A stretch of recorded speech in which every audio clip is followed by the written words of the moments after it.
ಯಾಕಪ್ಪಯ್ಯ ಕರೆದೆ? ಕಾಶಪ್ಪಯ್ಯ, ಕಾಶಪ್ಪಯ್ಯ, ಮುಖ ಯಾಕೆ ಮುಚ್ಕೊಂಡೆ ಅಯ್ಯ? ಶಗಣಿ ಎಲ್ಲ ಮೈಯಲ್ಲಿದೆ, ವಾಸನೆ ಬರ್ತಾ ಇದೆ. ಇದು ಪರಿಮಳ ಅಪ್ಪಯ್ಯ. ಆ ಗೌರಿ ಹಸು ಇತ್ತಲ್ಲ, ಅದರ ಹೊಟ್ಟೆ ಸರಿ ಇಲ್ಲ. ಅದು ನೀರ್ ಸಗಣಿ ಹಾಕ್ತಾ ಇತ್ತು. ಕೈಯಿಂದ ಎಷ್ಟು ಬಾಚಿ ತೆಗೆದರೂ ಬರ್ತಿರ್ಲಿಲ್ಲ.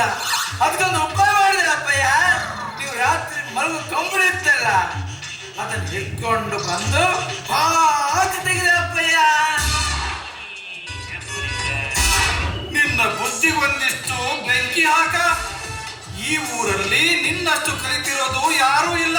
ಪ್ರಾಯ ಆಯ್ತು, ಬುದ್ಧಿ ಬಂದಿಲ್ಲ. ಅಥವಾ ಬೇಕಂತಾನೆ ಮಾಡ್ತೀಯೋ? ಇಷ್ಟು ದೊಡ್ಡವನಾದ್ರೂ ದೊಡ್ಡಿಯಲ್ಲಿ ಮಲಗ್ತೀಯಲ್ಲ. ಬುದ್ಧಿವಂತ ದಡ್ಡ ನೀನು.